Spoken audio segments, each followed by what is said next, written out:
seguindo aqui a aula, né, sobre a lei de regulação fundiária, o quarto ponto que eu queria falar com vocês é uma outra crítica, que é essa ênfase da lei na titulação individual, né, e é inclusive uma constante preocupação dessa titulação individual. A individualização do conflito, ela é um expediente de enfraquecimento da luta, né, como falou a Júlia Moretti num seminário nosso. Então, é um instrumento de desmobilização, né? Isso aconteceu muito na Vila Autódromo, por exemplo. Você construiu um empreendimento e aí todas as pessoas que foram sendo seduzidas para esse empreendimento se desconstruía a casa. E as pessoas que lá permaneciam, porque queriam permanecer naquele terreno, etc., conviviam com um verdadeiro cenário de guerra, né? Um verdadeiro cenário de destruição. Então, também essa preocupação de sempre ser voltado à formação de um título, né, associado àquela crítica de esse título ser um ativo financeiro. Né? Então, por exemplo, na exposição de motivos, item 109, né, só o que está destacado, né, ele fala que a REURB objetivando a constituição de direitos reais individualmente a cada beneficiário. O item 101, por meio da legitimação fundiária, substitui-se para melhor otimização da REURB o processo tradicional de regulação fundiária, título a título para cada uma das unidades imobiliárias regularizadas pelo reconhecimento global da aquisição originária da propriedade. Não é muito verdade, mas enfim. E não se traz, né, instrumentos coletivos. Né? A gente tem, por exemplo, a uso capião coletiva, né? Especial urbana coletiva, a gente tem a CUEM coletiva. Muitas vezes não é possível a transformação de cada unidade imobiliária em um título específico, como por exemplo na uso capião coletiva. Quando não é possível, se tem uma matrícula maior, uma matrícula grande, e se atribui-se a essas pessoas uma fração daquele terreno, uma fração ideal. Né? Então, a gente já trabalha com a lógica de não ser presa apenas na titulação individual. E essa legislação não avança nesse sentido, né? Ela fala até que um dos objetivos da REURB é essa criação de unidades imobiliárias compatíveis com o ordenamento territorial, que sobre elas recaem direitos reais em favor dos ocupantes. Né? A 13 vai falar que, no 4 vai falar que o registro da CRF, que é o instrumento de formalização no cartório, e do projeto de regulação fundiária, com abertura de matrícula para cada uma das unidades imobiliárias. Então, a legislação toda hora vem afirmando essa prioridade da titulação individual a cabo da REURB. Né? O 36 também, né, vai falar que o projeto urbanístico de regulação fundiária deve conter, no mínimo, a indicação das unidades imobiliárias a serem regularizadas. O artigo 40 fala que o pronunciamento da autoridade para decidir o processamento da REURB deverá identificar e declarar os ocupantes de cada unidade imobiliária. Então, o 44, quando vai falar da regularização da CRF, né, do seu registro no cartório, vai falar sobre a abertura de matrículas individualizadas. E o artigo 52, registrada a CRF, será aberta a matrícula para cada uma das unidades. A lei ela é repetitiva nesse sentido, né? Da necessidade de sempre se regularizar a partir da titulação individual. E aí uma outra proposta, né, é a titulação para assegurar a segurança jurídica da posse. Né? Assim, a titulação ela não deve servir para a sua transformação em um ativo financeiro. A titulação ela é sim importante para se assegurar a posse, né? Para se conceder àquela pessoa um documento, um instrumento, para que ela possa se defender de empreitadas remocionistas. É nesse sentido que a gente precisa enxergar a titulação, e não na sua transformação como um ativo financeiro. Né? Eu retomo aqui o comentário geral número 4, ele vai falar do conceito de moradia adequada, né? O conceito de adequação, E um dos elementos para se caracterizar a adequação de uma moradia é justamente a segurança legal da posse. E traz a obrigação aos Estados signatários tomar medidas imediatas com o objetivo de conferir a segurança da posse sobre pessoas e domicílios em que falta proteção, em consulta real com pessoas e grupos afetados.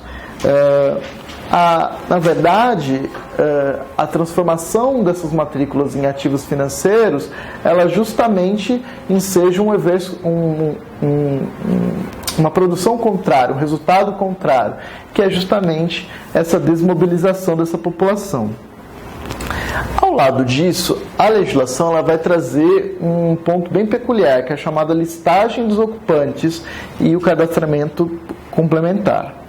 O artigo 23, no parágrafo 5º, vai falar o seguinte: nos casos previstos nesse artigo, o poder público encaminhará a CRF para registro imediato da aquisição da propriedade, dispensados a apresentação de título individualizado e as cópias dos documentos referentes à qualificação do beneficiário, projeto de regulação fundiária aprovada, a listagem dos ocupantes e sua devida qualificação e identificação das áreas que ocupam.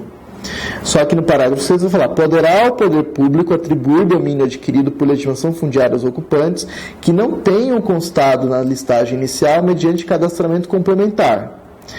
Artigo 40. O pronunciamento da autoridade competente decidir o processamento administrativo da REURB deverá 6. A listagem com nomes dos ocupantes que houverem adquirido a respectiva unidade por título de legitimação fundiária mediante ato único de registro.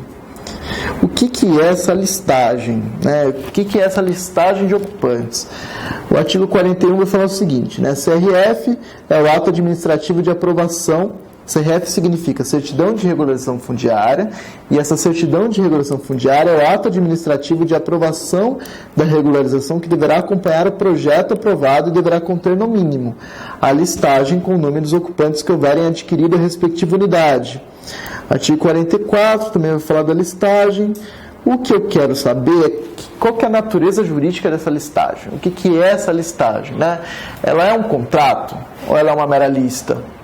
A partir do momento em que eu incluo aqueles ocupantes numa listagem oficial do município e reconheço que eles ali ocupam ou que ocupavam, quais são os direitos que daí decorrem, ou as expectativas de direitos que daí decorrem, Qual que é a aplicabilidade da lista? Qual que é o conteúdo dessa lista? Quais são as qualificações? O que eu preciso de qualificação desses ocupantes? O registro de listagem de ocupantes em substituição ao registro de títulos, essa listagem lá vai ser aceita pela CRI, ou seja, em vez de eu ter um título, eu vou apresentar a CRI uma listagem. CRI, o cartório de registro de imóveis. O cartório de registro de imóveis vai aceitar essa listagem? Eles estão cientes que eles devem aceitar essa listagem? Porque no Código Civil e na Lei de Registros Públicos determina a natureza formal do título. É um título que deve ter uma formalidade para ser registrado no cartório de imóveis, para ensejar uma matrícula, etc.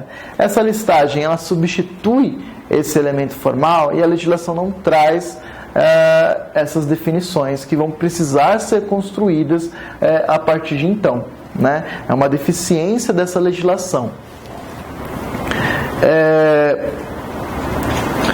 Qualificação da moradia do entorno. A regularização fundiária, ela não deve apenas ensejar a criação, a edificação, a formalização, a regularização, entre aspas, de unidades habitacionais, de teto sobre as cabeças.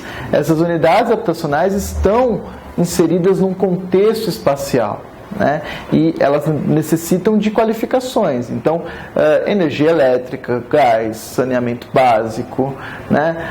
Muitas vezes eu vou criar um empreendimento numa área isolada em que eu preciso trazer a essa área serviços essenciais, como postos de saúde, escolas, equipamentos públicos de lazer, etc. E para que a gente possa ter efetivamente uma moradia adequada. O professor Massoneto, que é da USP, uma das críticas, ele fala que é uma lei que se preocupa excessivamente com o vínculo subjetivo e muito pouco com a dimensão objetiva, não predica investimento público na infraestrutura. né? E aqui eu trago de novo o comentário geral número 4, porque eu falei que a titulação ela é importante no sentido de se conferir uma segurança jurídica da posse, mas existem outros elementos que devem também nortear a nossa análise sobre a qualificação dessa unidade habitacional. Dentre esses elementos estão a disponibilidade de serviços, materiais, facilidades, infraestrutura, o custo acessível dessa habitação, a habitabilidade dessa habitação, a acessibilidade e a localização e adequação cultural. Então, esses outros elementos do comentário geral número 4, eles precisam também, vou voltar porque eu acho que vocês estão anotando, esses outros elementos do comentário geral número 4, eles também precisam estar inseridos nesse projeto de regularização fundiária para fins de qualificação dessa moradia. E aí a legislação ela também traz uma preocupação com isso, no sentido de se definir quem é o responsável para implementar essas infraestruturas necessárias.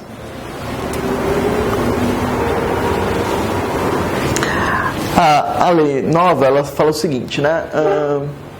Um dos objetivos da REURB, né, no inciso 3, é ampliar o acesso urbanizado pela população de baixa renda, de modo a priorizar a permanência dos ocupantes, a gente viu.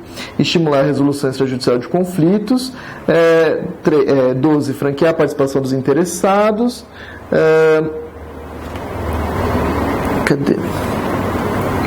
Mas também, né, a infraestrutura essencial. O artigo 55 da legislação anterior, da Lei Minha Casa Minha Vida, falava o seguinte, no seu parágrafo único: a realização de obras de implantação de infraestrutura básica e equipamentos comunitários pelo poder público, bem como a sua manutenção, pode ser realizada mesmo antes de concluída a regularização jurídica das situações dominiais dos imóveis. Só que a legislação posterior fala o seguinte, né? No artigo 35, ela vai falar que um dos elementos do projeto de regularização fundiária é o projeto urbanístico. Então, a regularização urbanística ela também é um dos elementos da regularização fundiária. E nesse projeto urbanístico, no artigo 36, deverá conter, no mínimo, a indicação das obras de infraestrutura essencial, quando necessárias. O parágrafo 3º do artigo 36 vai falar que essas obras de implantação de infraestrutura essencial, de equipamentos comunitários e melhoria habitacional, bem como sua manutenção, podem ser realizadas antes, durante e após a conclusão da REURB. De modo que a preocupação é a realização de regularizações fundiárias sem a qualificação dessas moradias, porque elas não são necessárias para a conclusão da REURB. Então, como eu havia dito, a preocupação de quem estuda essa lei é isso, que essa lei está muito mais preocupada na titulação, na formação de matrículas, do que efetivamente na melhoria das condições de moradia e habitação dessas pessoas, trazendo poucos espaços de vinculação do município, né? Poucas normas diretivas obrigatórias para que ele possa seguir. Quando você permite ao município que essas obras sejam realizadas a posteriori, você permite que muitas regulações fundiárias se façam sem essa infraestrutura essencial, né? Tornando ainda mais presente questões de falta de saneamento básico, de energia, etc. O que é muito ruim, fora a presença necessária de equipamentos públicos de educação, saúde. Então, isso é muito preocupante nessa nova lei, essa falta de determinação de realização de obras antes disso, né? Isso aqui é uma questão mais técnica, isso aqui eu vou pular um pouquinho. Então, essa é a crítica. A legislação anterior, ela falava quais eram essas infraestruturas básicas, né? Quer dizer, a legislação anterior não, desculpa. A legislação anterior se remetia à Lei 6766, que é a Lei do Parcelamento do Solo.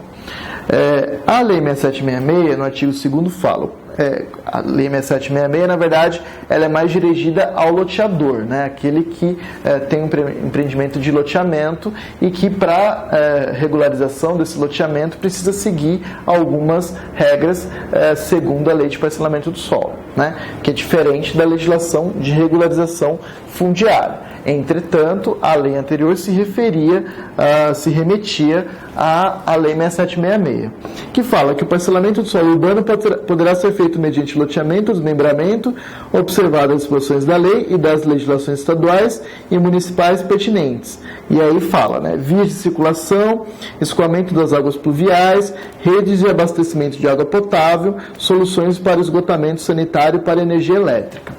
A nova lei, ela traz uma disposição específica sobre essa infraestrutura essencial, que são os seguintes equipamentos: sistema de abastecimento de água potável, sistema de coleta e tratamento de esgoto, rede de energia elétrica domiciliar, soluções de drenagem, quando necessário, outros equipamentos a serem definidos pelo município em função das necessidades locais. Então, o que há diferente é que na legislação anterior se tinha a via de circulação como infraestrutura essencial e agora não se tem mais, e além disso, as soluções de drenagem e outros equipamentos declarados pelo município se têm presentes nessa legislação atual. Assim, só um minutinho, tem uma coisa importante.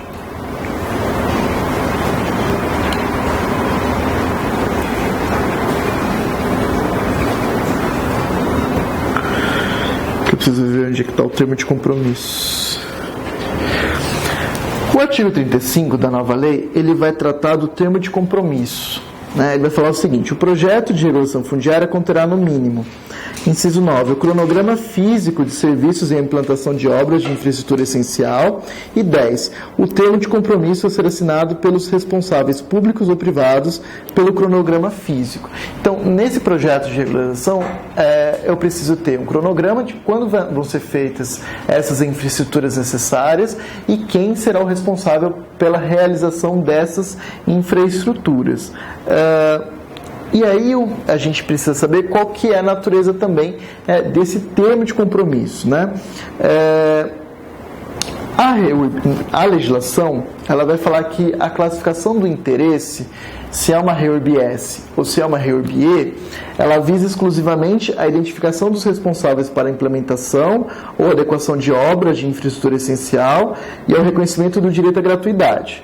O artigo 37, em complementação, vai falar que na REURB-S caberá ao poder público competente, diretamente por meio da administração direta, implementar a infraestrutura essencial, os equipamentos comunitários, as melhorias habitacionais.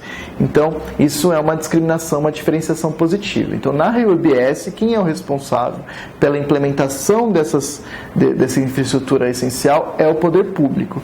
E, portanto, o poder público ele também participa desse projeto de regulação fundiária e ele vai também assinar esse termo de compromisso, né?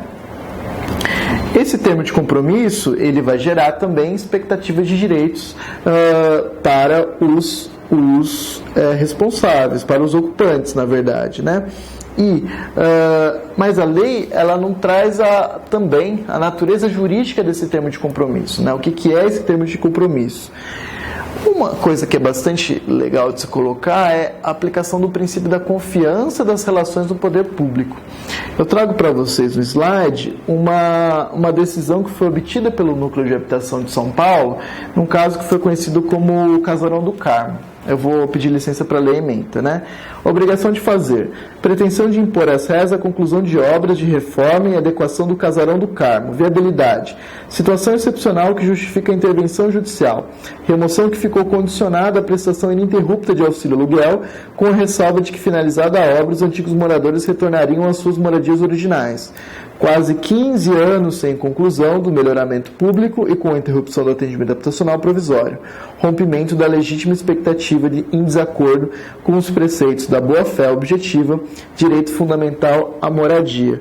Então é isso. Eram ocupantes de um casarão chamado Casarão do Carmo, que foram removidos desse casarão, foram inseridos em auxílio aluguel, enquanto isso, com a promessa de que nesse casarão serão feitas obras de reforma, a fim de transformar esse casarão num empreendimento de moradia de interesse social. Passados 15 anos, isso não foi feito e a prefeitura cessou o direito ao auxílio aluguel. E houve várias legislações posteriores, de modo que pela legislação na sua letra fria, esses ocupantes removidos realmente não tinham mais direito à percepção do auxílio aluguel. Isso foi judicializado e aí se aplicou o princípio da confiança, aquilo que vocês estudam no Código Civil, né? Deveres anexos de boa-fé, né? Suppressio, surressio, ne venire contra factum proprium, etc. Isso também se aplicaria à relação entre administrados e administração pública, e em razão disso, essas pessoas também têm direito à implementação das obras e a percepção do auxílio aluguel enquanto elas não se concluem. Então, aqui está explicando, né? Deixa eu falar. Os antigos moradores do denominado, Casarão do Carmo, foram retirados do local no ano de 2004, sob a promessa de que lá retornariam após a reforma e requalificação do cortiço.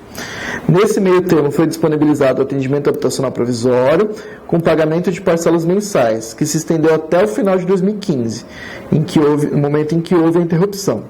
Diante disso, a Defensoria Pública de São Paulo entrou com a ACP visando impor as RES, né? Concluir as obras, prestar atendimento habitacional definitivo e subsidiariamente promover o atendimento habitacional em locais próximos à região do Carmo. Quase 15 anos após a celebração do contrato, o melhoramento não foi concluído, evidenciando um prejuízo inquestionável. A decisão de realizar a obra foi adotada há muito tempo atrás, de modo que, constatada a ineficiência administrativa, cabe ao Poder Judiciário exercer ingerência sobre tal atividade, até porque não se pode ignorar a justa expectativa criada em favor dos cidadãos. Pior, sofreram injustificável interrupção do auxílio aluguel, auxílio habitacional provisório, fato que agravou a sua situação. E aí eu recortei uma parte da manifestação do Ministério Público segundo grau, da Procuradoria-Geral de Justiça, no seguinte sentido, né? O princípio da boa-fé objetiva, aqui caracterizado na chamada surressio, já seria suficiente para considerar, portanto, abusiva a prática perpetrada pela municipalidade, pois não se pode admitir que seja suprimido repentinamente o benefício do auxílio aluguel, sem que qualquer solução fosse dada ao Casarão do Carmo, colocando diversas famílias em situação de desespero e sem amparo. Assim, a promessa feita pela municipalidade no ano de 2004, de que as famílias ali residentes retornariam após a reforma e requalificação do cortiço, presumivelmente gerou aos moradores a legítima expectativa de que o problema seria resolvido. Tal expectativa foi reforçada pelo pagamento contínuo do auxílio aluguel, caracterizando o exercício continuado de situações jurídicas que não pode abruptamente ser interrompido. Trata-se, assim, da aplicação da surressio, conceito correlato à boa-fé objetiva. Não pode, portanto, um município deixar de cumprir o seu mistério constitucional com as obrigações assumidas voluntariamente com as famílias integrantes do chamado Casarão do Carmo. Então, né, isso também se aplica ao termo de compromisso. Ora, se o município, através da subscrição do termo de compromisso, gera expectativas legítimas a uma população atingida, né, ele não pode, num comportamento posterior, num comportamento contraditório ou anterior, portanto, falar, não, agora não vai ser mais feito, etc. O princípio da confiança e da boa-fé objetiva, portanto, também se aplica aos administrados e administradores.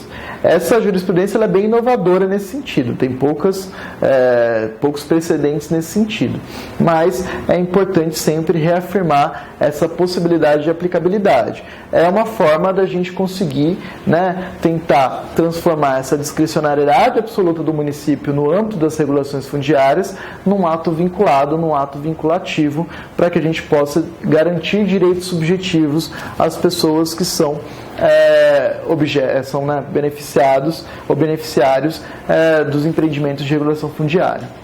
Professor, por isso que o pessoal das ocupações, dificilmente eles saem do local. O exemplo é o Largo do Paissandu. As pessoas não querem sair de lá com medo de não poder voltar do governo, sei lá. Você está falando das famílias que estão no Largo do Paissandu, depois do desabamento. Exatamente. Justamente, a gente tem essa questão, porque depois que há uma desocupação, seja por uma desocupação, seja inclusive pela demolição, né, essas pessoas se dispersam, né? E nesse caso do Largo Paissandu, elas estavam ali há um bom tempo solicitando atendimento, no caso da União, porque o prédio era da União, né? Eu já tinha falado da CP na aula anterior, a Defensoria Pública entrou com uma CP no caso do Largo Paissandu, uma CP que é promovida juntamente com a Defensoria Pública da União na Justiça Federal, para que se garanta o atendimento habitacional daquelas pessoas. Foi solicitado algumas coisas, como, por exemplo, a realocação dessas famílias em um de outros 3 prédios no centro de São Paulo, monitorados principalmente por serem subutilizados, etc., por estarem entre os prédios que são objetos da PEUC, né, do parcelamento obrigatório, depois IPTU progressivo e depois desapropriação, que foi instituído no governo Haddad, mas é uma legislação da gestão Kassab. Entre outras coisas, né, enquanto não se é possível a realocação, o atendimento habitacional provisório, e aí para tutelar aquela situação emergencial da ocupação do Largo Paissandu, a instalação de banheiros químicos e acho que a instalação de lonas, etc. O juiz federal ele deu a liminar para a instalação dos banheiros químicos apenas, e recentemente na última audiência nem isso ele manteve. Mas a ação continua, eu acho que agora vai agravar a situação da decisão de não conceder a liminar. Mas é isso, era um prédio da União, que as pessoas estavam ali há muito tempo. Na verdade, era um prédio de uma empresa privada, foi para a União em razão de impostos federais, várias ocupações se sucederam ali, e, ao que parece, foi um incêndio causado pela superutilização das redes elétricas, mas, de fato, acho que com 5 mortes, né, comprovadas, se eu não me engano. E aquela população agora está ali no Largo Paissandu em razão da falta para que se mantivessem articuladas a fim de garantir alguma implementação do seu direito à moradia, né? Isso está sendo tutelado pela Defensoria Pública, pelo Núcleo de Direitos Humanos, Direito à Habitação e Habitação e Urbanismo, mas vamos ver o que pode seguir. Mas é isso, eles se mantêm ali para se manterem articulados nesse diálogo com a Prefeitura, com a União, para que se possa conceder algum tipo de atendimento habitacional a eles.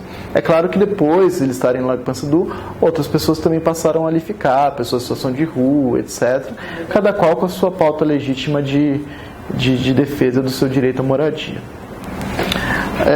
Um sexto ponto que eu queria falar com vocês é uma coisa que a gente tinha falado há pouco, né? O encarecimento do imóvel regularizado, né? Então, e a titulação como uma providência insuficiente. Qual que é o custo dessa, entre aspas, cidadania, né? Então, a regularização fundiária, caso bem sucedida, vai promover que aquela pessoa, aquela família, passe a morar numa unidade com matrícula, etc, etc, etc. Isso gera algumas consequências também no sentido do custo daquela habitação. Provavelmente ela vai ter a energia elétrica regularizada, gás regularizado, água regularizada. Na grande maioria das vezes, essa regularização se dá no formato de um empreendimento vertical, de um prédio. Isso gera despesas comuns dos condôminos, então isso gera, por exemplo, custos com condomínio. Então, um custo de habitação que essa pessoa não tinha no imóvel antes de ser regularizado, ela passa a ter com o imóvel regularizado. E a legislação ela não trata disso, não trata dessas consequências. Por exemplo, ela não trata sobre um IPTU diferenciado para aqueles empreendimentos, né? Ela não fala de tarifas sociais para uso de água e energia elétrica, né? Que são, além de mercadorias, são bens essenciais, né? A pessoa ela não tem uma habitação adequada se ela não tem o fornecimento de água e de energia elétrica, né? E isso isso aumenta o potencial de expulsão daquela população que, a priori, foi beneficiada com um projeto de regularização fundiária. Inclusive, o artigo 13, parágrafo 7º, fala o seguinte: a partir da disponibilidade de equipamentos e infraestrutura para a prestação de serviço público de abastecimento de água, coleta de esgoto, distribuição de energia elétrica e outros serviços públicos, é obrigatório aos beneficiários da REURB realizar a conexão da edificação à rede de água, de coleta, de esgoto ou de distribuição de energia elétrica e adotar as demais providências necessárias à utilização do serviço, salvo disposição em contrário pela legislação municipal, né? Até não seria necessário esse artigo, né? Basicamente esse artigo fala, olha, não pode ter gato, não pode ter desvio de água, não pode alterar o relógio, não pode ser obrigatório, você é obrigado a utilizar a distribuição formal de energia elétrica, de água, etc. Entretanto, mais uma vez, não há previsão de pagamentos diferenciados dessas tarifas e desses impostos, o que encarece bastante. Eu trouxe o mapa que eu tinha falado para vocês, que é o do Rio de Janeiro, o efeito gentrificador do programa Minha Casa Minha Vida. Os pontos em roxo foram as comunidades removidas, favelas com remoção. E os em amarelo são os empreendimentos ou os locais em que foram construídos os empreendimentos Minha Casa Minha Vida para abrigar essas pessoas. Vejam que a maioria dos empreendimentos está nessa região aqui da zona oeste da cidade, que é a região que tem menos oportunidades de empregos, de escola, de universidades, etc. E por isso o terreno é mais barato, etc. E foram removidos, grande maioria das vezes, da zona sul, da área central ou da área da Barra da Tijuca. Justamente por isso, porque tanto a legislação anterior quanto essa, ela continua trabalhando na linguagem da propriedade. E muitas vezes essa propriedade, esse empreendimento, aliás, é construído por empresas que trabalham com a lógica, por sua vez, do lucro. Então essas empresas vão construir os empreendimentos em áreas mais afastadas, com material mais barato, etc. E esse é o efeito gentrificador que surge, né? A gentrificação, acho que eu falei na aula passada, é um termo que vem do inglês, gentrification, que significa basicamente uma substituição de uma população por outra população em um determinado bairro ou região. Então a gente tinha uma população nas áreas, né, mais privilegiadas da cidade, essa população foi removida para áreas mais distantes e essas áreas que permaneceram tiveram uma substituição de população, ou enfim. E daí a importância do que eu falei para vocês de se defender um direito de permanência, e aí é um aspecto positivo dessa legislação ao determinar que há uma prioridade da manutenção da população que é atingida pela regulação fundiária no mesmo local. Isso é importante para se definir o direito daquela população de permanecer ali. A legislação também vai trazer, né, uma diretriz de solução extrajudicial dos conflitos, né? Só que essa diretriz, ela até coloquei um subtítulo, né, a mediação interessada. Por quê? Por que a mediação interessada? Porque vai falar o seguinte, né? O artigo 10 vai falar que constitui o objetivo da REURB estimular a resolução extrajudicial de conflitos, em reforço à consensualidade e à cooperação entre Estado e sociedade. O artigo 34 vai falar que os municípios poderão, sempre poderão, nunca o deverão, né? Poderão criar câmaras de prevenção e resolução administrativa de conflitos no âmbito da administração local, inclusive mediante celebração de ajustes com os tribunais de justiça estaduais, aos quais terão competência para dirimir conflitos relacionados à REURB, mediante solução consensual. O modo de composição e funcionamento das câmaras desse artigo será estabelecido pelo Poder Executivo Municipal. Então vejam, muitas vezes o Poder Executivo, aliás, muitas vezes diretamente, mas sempre indiretamente, esse Poder Executivo está envolvido no conflito. E a legislação traz justamente a competência para esse mesmo município instaurar câmaras de conciliação, o que, né, prejudica bastante a imparcialidade da mediação, né? Até trouxe o artigo 2º, inciso 1 da Lei de Mediação, que é a Lei 13.340, que fala que a mediação será orientada pelos seguintes princípios: imparcialidade do mediador, né? Então a legislação ela traz o município como mediador dos seus próprios conflitos, direto ou indiretamente.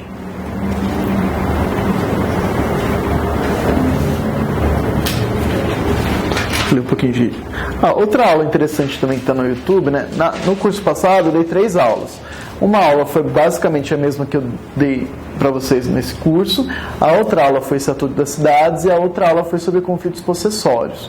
Também indico que vocês assistam essa aula porque eu falo um pouquinho das estratégias de defesa da Defensoria Pública em conflitos possessórios, o que é importante.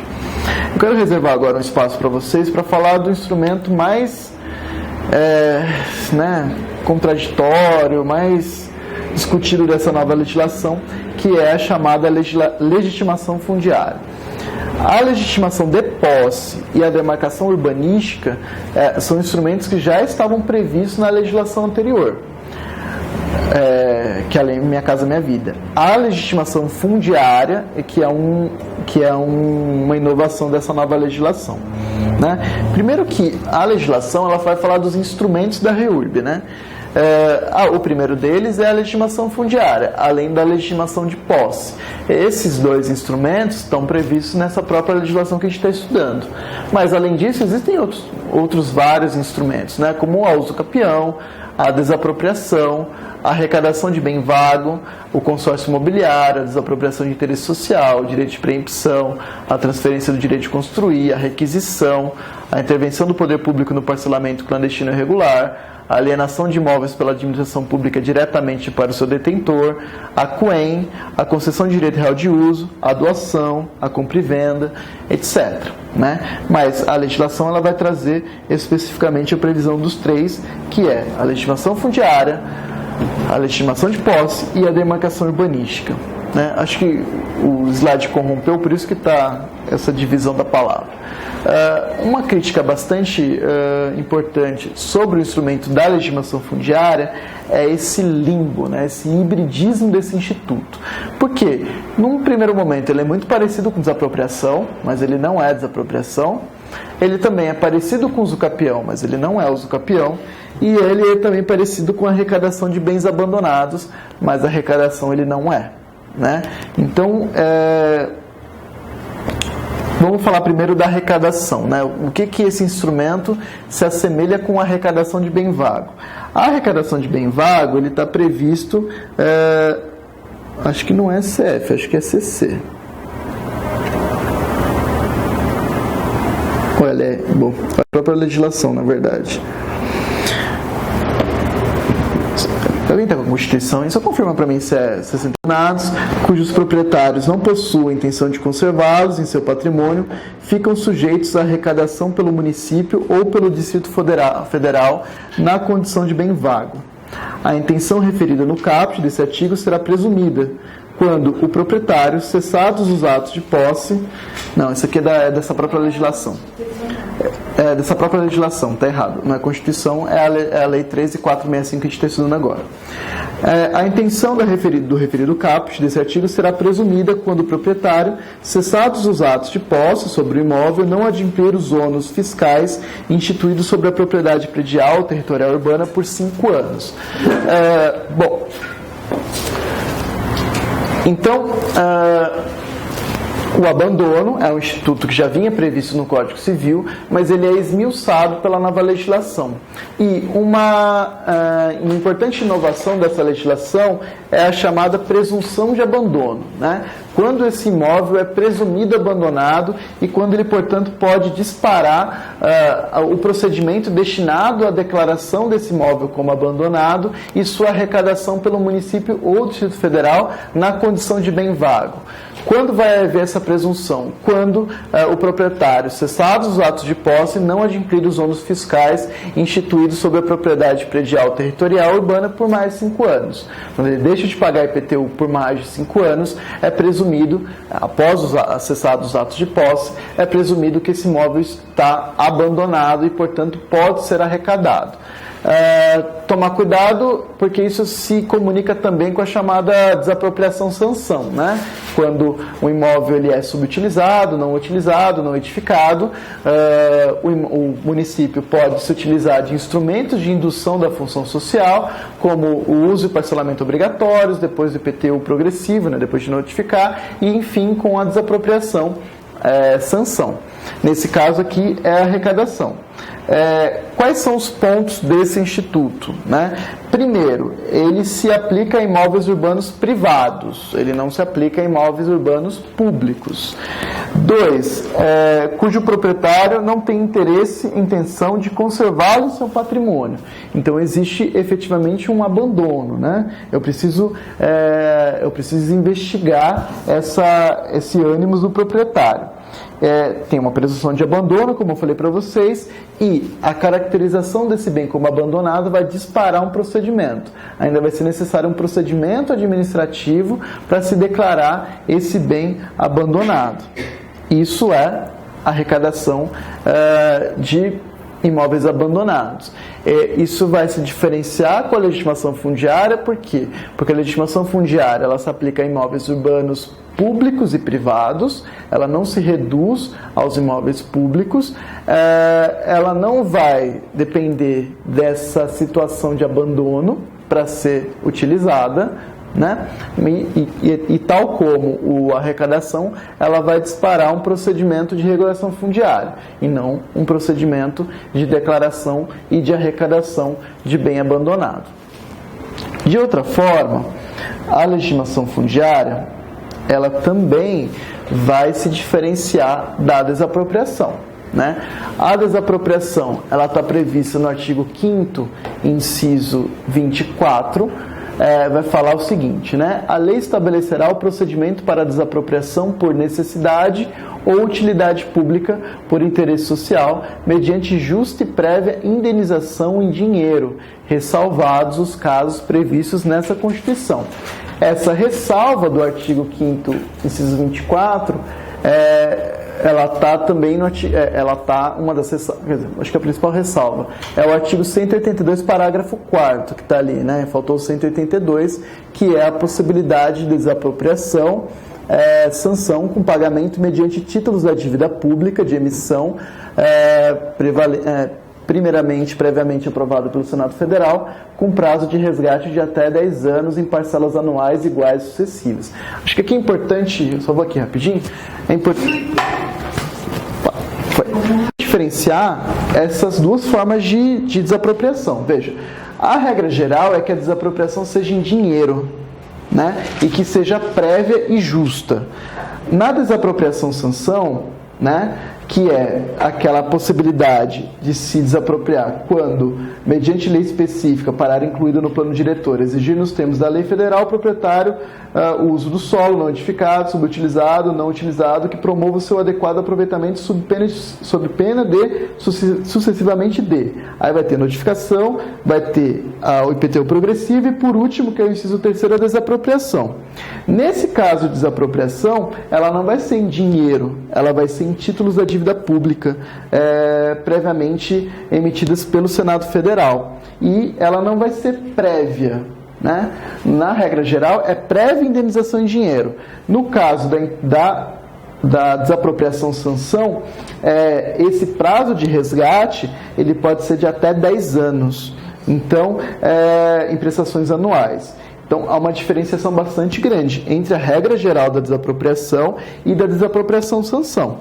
Veja que na desapropriação pela regra geral, eu preciso ter a declaração de necessidade ou utilidade pública ou interesse social. Para desapropriação-sanção, eu preciso ter a declaração de não utilização, subutilização, não edificação, ou seja, não cumprimento da função social por um imóvel de um determinado proprietário, após eu ter notificado ele para utilizar, construir, etc., não sendo suficiente ter agravado ele com IPTU sucessivo no tempo e não sendo suficiente a desapropriação-sanção. Então é bastante diferente um do outro. Fora essa diferença entre as desapropriações, há também uma diferença entre a desapropriação e a legitimação fundiária, né? Primeiro, porque a legitimação fundiária não vai precisar de uma prévia declaração de interesse social ou de necessidade ou utilidade pública. A legitimação fundiária ela também não é uma forma de sancionar o proprietário, ela é uma forma de se garantir a regularização fundiária urbana de um determinado imóvel. E a legislação ela não vai tratar de como o município vai corresponder, como eu posso dizer, restabelecer o patrimônio desse proprietário cujo imóvel é objeto de uma regulação fundiária e quando esse proprietário não é a pessoa que ocupa, né? Então, nisso se diferencia a legitimação fundiária também da desapropriação. E, no último aspecto, a legitimação fundiária ela também não é usucapião, né? Tanto a legitimação fundiária quanto a usucapião são formas originárias de aquisição da propriedade. Nisso elas se aproximam, mas de outro lado elas se afastam. Por quê?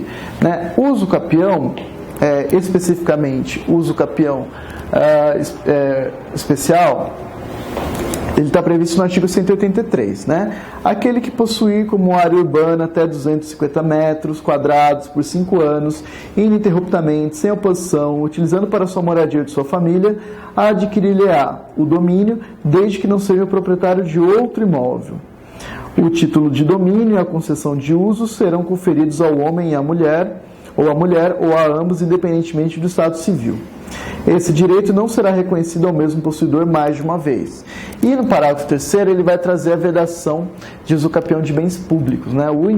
Os imóveis públicos não serão adquiridos por usucapião, né? Existe uma PEC, uma proposta de emenda constitucional, visando eliminar essa vedação da Constituição, mas por hora ela está aí. Então, esse usucapião ele traz requisitos de tempo. Então, eu preciso ter 5 anos de posse, né, ininterruptos, sem utilização, de metragem. Eu preciso possuir uma área de até 250 metros quadrados, né, de destinação. Essa área ela precisa ser para moradia própria ou da família e de vedação de propriedade concomitante, né, desde que não seja proprietário de outro imóvel urbano e rural. E o parágrafo 2º falando que esse direito não será reconhecido ao mesmo possuidor mais de uma vez. Então, é um usucapião com requisitos bastante exigentes, mas, de outro lado, permite que seja declarado num prazo inferior às outras modalidades de usucapião, né, o ordinário e o extraordinário. A legitimação de posse não tem requisito de tempo, não tem requisito de metragem, não tem requisito de destinação, como a gente viu, e não tem a vedação de propriedade concomitante. Então, o usucapião ela não é. E outra coisa que a gente precisa diferenciar são os dois institutos da mesma lei, né? De um lado a legitimação fundiária e de outro a legitimação de posse. A legitimação de posse ela está prevista no artigo 25 da legislação que a gente está estudando. O artigo 25 vai falar o seguinte: a legitimação de posse, instrumento de uso exclusivo para fins de regulação fundiária, constitui o ato do poder público destinado a conferir título, por meio do qual fica reconhecida a posse do imóvel objeto da REURB, com a identificação de seus ocupantes, o tempo da ocupação e da natureza da posse, qual é conversível em direito real de propriedade na forma da lei.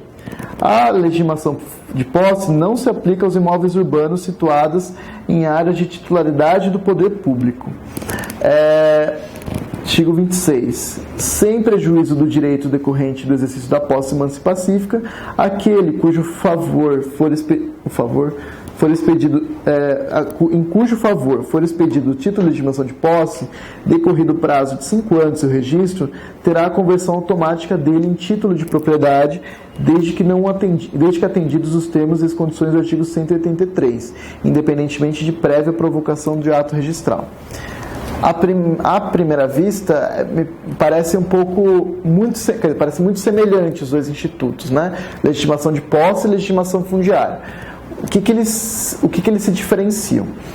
A legitimação de posse, que muitas vezes ela é concedida no contexto de demarcação urbanística, ela é um título do poder público que declara a ocupação, a identificação daqueles ocupantes, qual que é a natureza daquela ocupação, se é para moradia, se não é.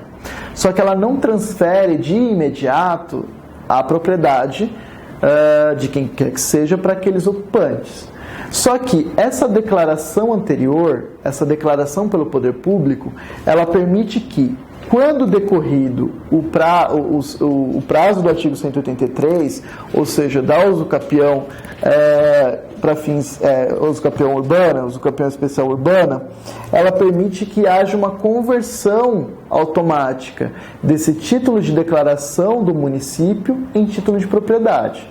Então, no caso da legitimação de posse, há requisitos para que ela transfira a propriedade para o ocupante.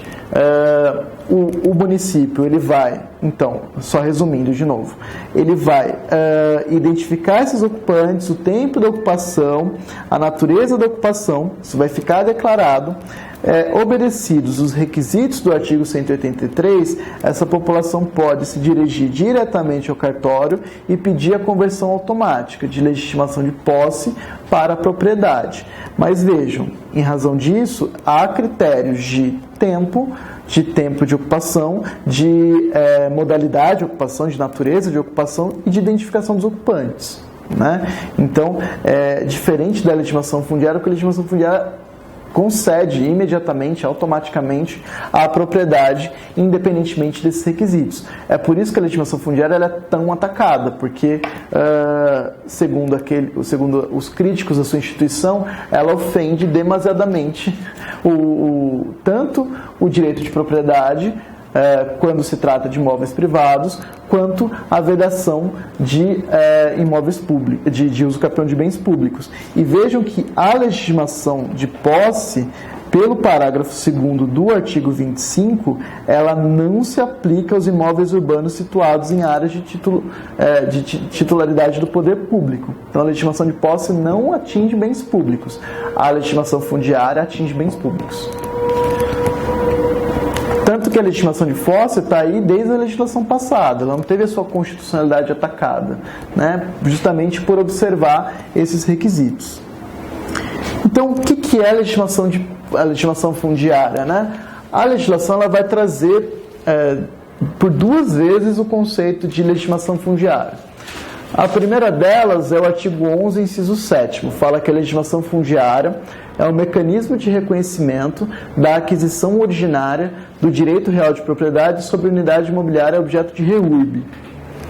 Artigo 23. A legitimação fundiária constitui forma ordinária de aquisição do direito real de propriedade conferido por meio do poder público, exclusivamente no âmbito da reúbe, aquele que detiver em área ou possuir aquele que detiver em área pública ou possuir em área privada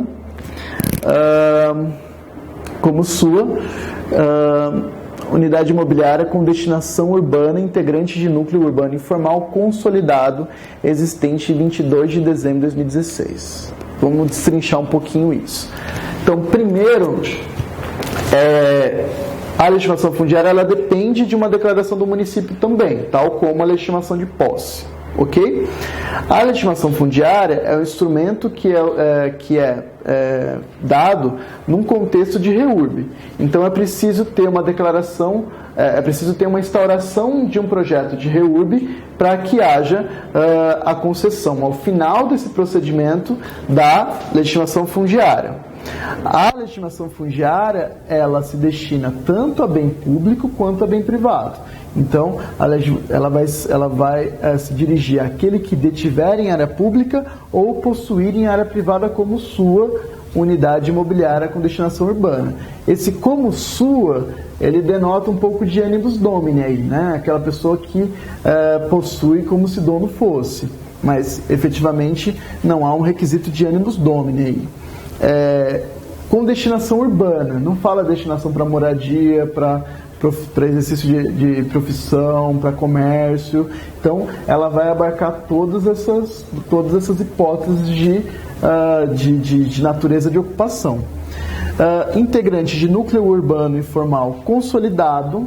Então, existe um outro, né, uma qualificação desse núcleo urbano, e a legislação vai falar o que é o núcleo urbano consolidado, a gente vai ver logo mais, existente em 22 de dezembro de 2016. Então, o único marco temporal que a legislação exige para a legitimação fundiária é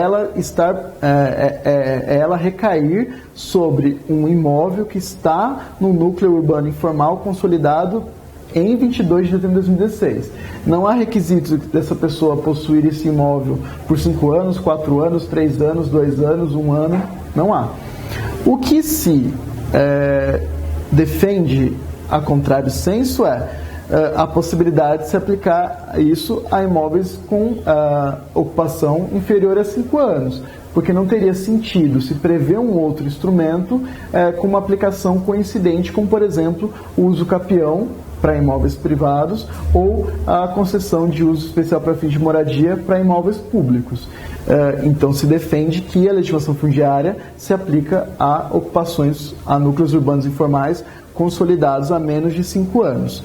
O artigo 23, parágrafo 2º, vai falar que por meio da legitimação fundiária, em qualquer das modalidades de REURB, o ocupante adquire a unidade imobiliária com destinação urbana livre e desembaraçada de quaisquer ônus, direitos reais gravames ou inscrições eventualmente existentes na matrícula de origem, exceto quando disserem respeito ao próprio legitimado. Ou seja, é um modo de aquisição originária, né, em que não há uma comunicação entre o proprietário anterior e o proprietário atual. Então, se, por exemplo, esse imóvel devia IPTU pelo proprietário anterior, com a regulação fundiária e com a legitimação fundiária, o novo proprietário não vai adquirir essa dívida decorrente desse IPTU, né? Não tem essa transferência, a obrigação ela perde a natureza de próprio terreno, como se fosse uma venda de um proprietário anterior para o proprietário posterior, né? Ou uma doação ou uma herança. Então isso vai diferenciar as modalidades derivadas de aquisição de propriedade das modalidades originárias. E a exposição de motivos deixa claro, portanto, que também para os casos de atividades profissionais ou comerciais também se aplica a REURB. Então, naquela primeira crítica que eu falei, dessa regularização está sempre desprendida da necessidade de estar relacionada com o direito de moradia. E aí surge a questão, a legitimação fundiária, ela é constitucional ou ela é inconstitucional? Né? Como eu falei para vocês, além da lei estar atacada no seu aspecto formal, existem aspectos materiais atacados por essas ADIs. Um desses aspectos materiais, um desses pontos materiais é justamente a legitimação fundiária. Nas 3 ADIs, ela é atacada na sua constitucionalidade material.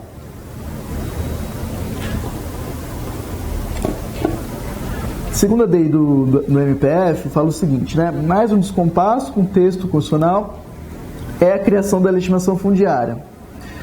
Observação 1, né? Segundo o MPF, a fixação do marco temporal para fins de aquisição de propriedade, desassociado de qualquer exigência de tempo mínimo de ocupação da área ou vinculação de seu uso, acabaria por premiar ocupações clandestinas e ilícitas por parte de ocupantes ilegais de terras e falsificadores de títulos, os chamados grileiros. Observação 2. Referida à disposição feriria o disposto na Constituição Federal no artigo 183 e 191, que cuidam da aquisição apenas de áreas particulares, não parece compatível com o regime constitucional da legitimação fundiária, a envolver a aquisição de áreas públicas possa dispensá-los. Ou seja, se a própria Constituição, para fins de uso capião, traz requisitos específicos relacionados ao direito à moradia, a legitimação fundiária prevista sem esses requisitos ou sem outros requisitos estaria, portanto, em descompasso com a Constituição. E aí, nas 3 ADIs, os paradigmas de constitucionalidade que são arguídos são os seguintes, né? O direito de propriedade, justamente por ser a legitimação fundiária uma forma de aquisição originária de propriedade sem qualquer requisito de tempo, né? Então, a gente consegue compatibilizar, por exemplo, a usucapião com o direito de propriedade, justamente porque se traz diversos requisitos para que haja, de um lado, a perda da propriedade do proprietário originário e a aquisição originária do proprietário posterior, o que não acontece na legitimação fundiária. Existe também ofensa, segundo essas ADIs, à função social da propriedade, porque a legislação ela não traz qualquer requisito de destinação, né? Não traz o elemento direito à moradia, né? Pode ser para uso profissional, pode ser para uso comercial, pode ser em imóveis que não sejam de interesse social, né? Imóveis situados em áreas ricas, etc. Também ofenderia a desapropriação mediante indenização, porque a legitimação fundiária ela não prevê uma contrapartida ao proprietário que perde a propriedade para que nela se realize a regulação fundiária de um núcleo urbano informal. O devido processo legal, a competência comum para a preservação do patrimônio, a desapropriação como instrumento de indução social, justamente porque essa desapropriação ela também traz requisitos, e também o artigo 183, parágrafo 3º, porque a Constituição veda a usucapião de bens públicos, né? E a legislação fundiária ela incide tanto sobre bens públicos quanto bens privados. Eu acho que de todas essas, as que são mais difíceis de contornar realmente são o direito de propriedade e a vedação de usucapião de bem público. No que toca à ausência de marco temporal, né, a legislação fundiária ela prevê, portanto, apenas um marco temporal, né, que é o 22 de dezembro de 2016. Não há exigência de tempo mínimo de ocupação, né, quando muitos requisitos são apenas para a população de baixa renda, né, naquela discriminação negativa. E não se respeita os requisitos do usucapião. E essas são as principais críticas da legitimação fundiária. Como eu acho que a gente pode tentar interpretar de modo a talvez ultrapassar ou superar algum desses impeditivos constitucionais para nós, para os nossos usuários, né? Primeiro, o Código de Processo Civil, ainda na sua redação atual, ele vai diferenciar a posse velha da posse nova, né? Trazendo a posse velha como aquela depois de 1 ano e 1 dia. Né? Na verdade, trata da liminar possessória sem o requisito da urgência, né? Que seria uma liminar, na verdade, pela tutela da evidência e não pela tutela da urgência. Só que, quando a posse é velha, ou seja, depois de 1 ano e 1 dia, o CPC ele traz a obrigatoriedade do envolvimento do Estado na solução desse conflito possessório. Na verdade, esse envolvimento deveria ser obrigatório em qualquer situação, mas o CPC, ao menos nas posses após 1 ano e 1 dia, traz a obrigação de pelo menos o Estado comparecer nas audiências de conciliação no âmbito do litígio coletivo possessório. Então, o 565 vai falar que no litígio coletivo pela posse de imóvel, quando o esbulho ou a turbação afirmado na petição inicial houver ocorrido há mais de 1 ano e 1 dia, parágrafo 4º. Aliás, o juiz, antes de apreciar o pedido de concessão da medida liminar, deverá designar a audiência de mediação. Parágrafo 4º. Os órgãos responsáveis pela política agrária e pela política urbana da União, Estado, Distrito Federal e Município, onde se situe a área objeto de litígio, podem ser intimados para a audiência a fim de se manifestarem sobre o seu interesse no processo ou sobre a possibilidade... sobre o quê? Sobre a existência de possibilidade de solução do conflito possessório. Além disso, então a gente tem um primeiro marco temporal aí da legislação. Além disso, o artigo 16 vai falar o seguinte: as áreas de propriedade do poder público registrado no registro de imóveis que sejam objeto de ação judicial versando sobre titularidade poderão ser objeto da REURB, desde que celebrado acordo judicial e extrajudicial na forma da lei. 74. Serão regularizadas na forma desta lei as ocupações que incidam sobre áreas objetos de demanda judicial que versem sobre direitos reais de garantia ou construções judiciais, bloqueios, etc, etc. O que me parece é que, primeiro, pelo anterior, a partir da posse velha, o município e os demais entes federativos precisam se envolver na resolução do conflito possessório. Isso traz obrigações também a eles, mesmo porque, paralelo à reintegração ou à desocupação por ação civil pública ambiental, existe a necessidade do município dar algum tipo de atendimento habitacional às famílias. Isso seja na defesa promovida no âmbito dessas ações, ou seja por uma ação civil pública conexa, muitas vezes promovidas pela Defensoria Pública. Entretanto, também, a legislação ela traz um conceito de consolidação. Como eu falei para vocês, ela vai falar de núcleo urbano informal consolidado. A consolidação, núcleo urbano informal, assentamento humano, com usos e características urbanas, independentemente da propriedade do solo, ainda que situadas em área qualificada ou inscrita como rural. Informal, aquele clandestino e irregular, e no qual não foi possível realizar por qualquer modo a titulação de seus ocupantes. E consolidado, aquele de difícil reversão. Considerado o tempo da ocupação, a natureza das edificações, a localização das vias de circulação e a presença de equipamentos públicos, entre outras circunstâncias a serem avaliadas pelo município. A gente também não pode descurar de que o município ele tem a obrigação de vigilância de não formação de ocupações, etc. Ele exerce poder de polícia nesse sentido. A consolidação de um núcleo, ele vai gerar consequências também a esse município que também se descurou dessa vigilância. A legislação ela traz algo muito interessante, que o consolidado é aquele que dificilmente vai ser revertido, ou de difícil reversão. E aí ela traz algumas características, tempo de ocupação, natureza de edificações, localização das vias, presença de equipamentos públicos. A legislação não traz um tempo para se definir o que é um núcleo urbano consolidado ou não. Ela traz características. Entretanto, pela experiência, um núcleo urbano, por exemplo, formado de casas de alvenaria, ele tende a ser mais antigo do que um núcleo informal urbano formado por casas de madeira. Um núcleo urbano que tem vias, ou que mesmo tem escolas dentro deles, hospitais, UBS, tende a ser consolidado ao passo de que um núcleo que não apresente essas condições tende a não ser consolidado, tende a ser recente.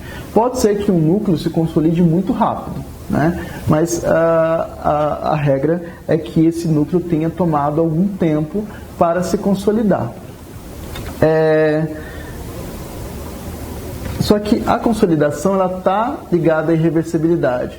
Eu acho que uma leitura que pode ser dada dessa lei é a consolidação do núcleo enseja, por outro lado, a obrigação do município em realizar a regularização fundiária. Isso para mim é bastante presente, é bastante possível essa leitura nesta lei. E de acordo com esses critérios, a natureza das edificações, se são de alvenaria, não de madeira, se são a localização das vias de circulação, a presença de equipamentos públicos, e isso enseja uma obrigatoriedade. Como eu falei para vocês, é sempre necessário a gente tentar criar leituras no sentido de criar obrigações para o município a partir dessa legislação, para que a gente possa reafirmar isso enquanto direitos subjetivos perante o Poder Judiciário. E, assim, eu tenho dúvidas em relação à legislação fundiária sobre o bem particular. Eu tenho sinceras dúvidas, eu não tenho nenhuma certeza, dá para vocês, mas eu tenho sinceras dúvidas quanto à sua constitucionalidade, pelo que eu já expus até aqui. Mas eu acho bem possível a legitimação fundiária sobre bem público.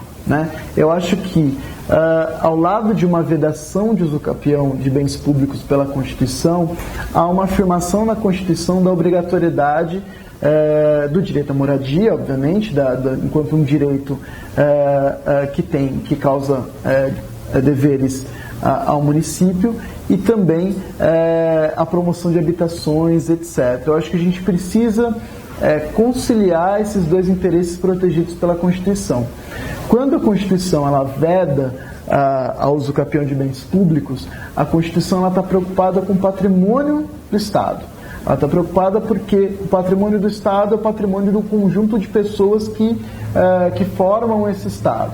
E, portanto, a supressão do patrimônio do Estado ofenderia um chamado interesse público, o interesse de uma coletividade, o interesse de um grupo de pessoas que formam esse Estado. Mas, de outro lado, existe uma população que necessita mais desse Estado do que o restante da população. E aí é preciso haver essa conciliação de interesses, né? É claro que há uma disputa pelo interesse público, né? Quando a gente vai falar de uma ocupação situada no imóvel público, o Estado vem, né, o Estado, pela Fazenda, vem também com essa argumentação no sentido de que aquela ocupação ofende o interesse público porque está utilizando sozinha um patrimônio público. Mas, de outro lado, também compõe o interesse público a efetivação do direito de moradia dessas pessoas. E, inclusive, para fins de política urbana, né? Então, eu acho também que, em outro canto, é possível interpretar a legitimação fundiária como uma autorização legal para o Estado para o reconhecimento desse direito de propriedade, né? Quando o Estado ele vai dispor do seu patrimônio, ele tem um certo procedimento, né? Tal como uma licitação, né? E a lei, quando ela permite ao Estado a utilização da legitimação fundiária, ela também dá uma autorização ao Estado de conceder aquele patrimônio àquela população, independentemente do seguir desse procedimento, né? E nesse sentido, eu acredito que para a REURB-S, a legitimação fundiária ela tem que ter esses dois prismas. Primeiro, a compatibilização da interpretação da vedação de usucapião de bem público com a afirmação do direito à moradia. E dois, se não for nesse sentido de obrigatoriedade, de tal como o usucapião, etc., de pelo menos ser interpretada como uma autorização do Estado, município, Estado, União, de transferir esse patrimônio público àquela população para a efetivação do direito à moradia, sem que se siga o procedimento ordinário, né? Aqui algumas disposições, que é a chamada desafetação, né? Então, a REURB como uma exceção da desafetação. O que eu quero rapidamente falar com vocês ainda é sobre o direito de laje. Deixa eu só encontrar ele aqui na lei, porque ele não está nos slides. Ele vai alterar o artigo 1225 do Código Civil, né? O 1225 ele vai prever como um novo direito real o direito à laje. Isso vai estar no artigo 1225, no inciso 13. Lembrando que pela corrente predominante, os direitos reais são componentes de um rol fechado, de um rol taxativo. Só é possível a criação de um direito real pela aprovação de uma lei. Não necessariamente eles devem estar previstos no Código Civil, mas eles devem estar previstos na legislação, né? E aí, o artigo 1510-A, que também é uma inovação no Código Civil, vai falar o seguinte: o proprietário de uma construção base poderá ceder a superfície superior ou inferior da sua construção, a fim de que o titular da laje mantenha a unidade distinta daquela originariamente construída sobre o solo. Primeiro, apesar de ser chamado direito de laje, é possível que seja cedida tanto a superfície superior quanto a superfície inferior. Então, se por exemplo houver uma casa e houver um subsolo, etc., uma casa que tem uma rua aqui, aí tem uma outra rua por baixo, etc., e que tem uma superfície inferior, também é possível a instituição do direito de laje dessa superfície inferior. Porque quando a gente pensa em laje, a gente sempre pensa em cima, né?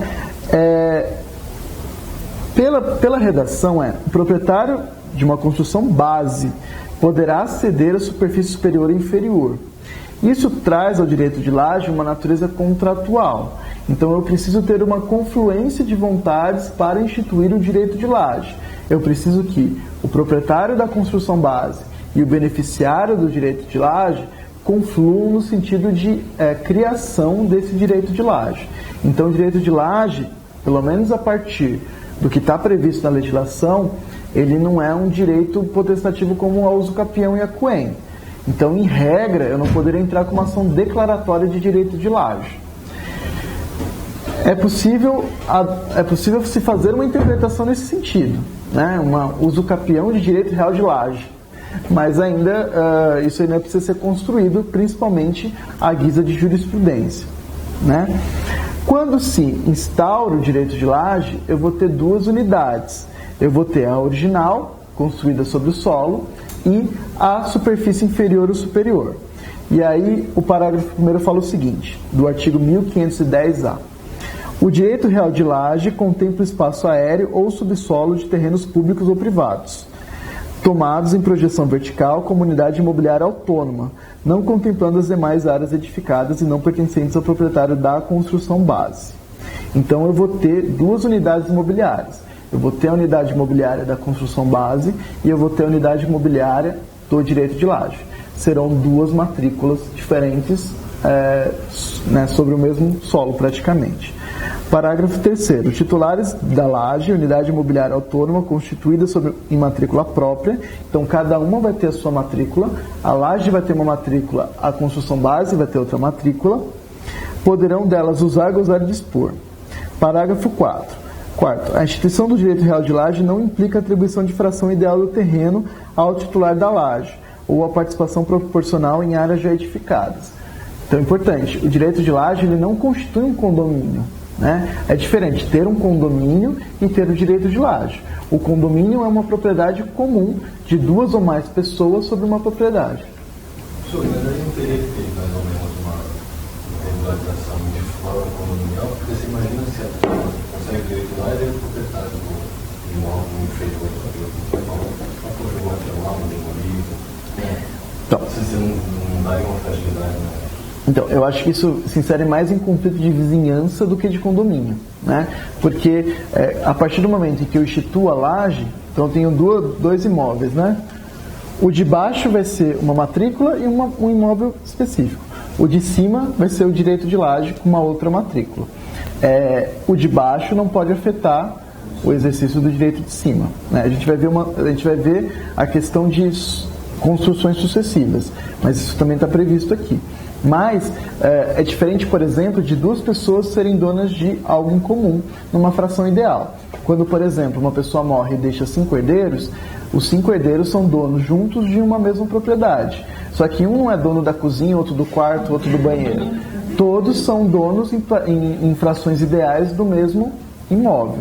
Isso vai ensejar deveres uns com os outros de condomínio. No caso do direito de laje, isso se insere mais em conflitos ou em relações de vizinhança do que de condomínio em si.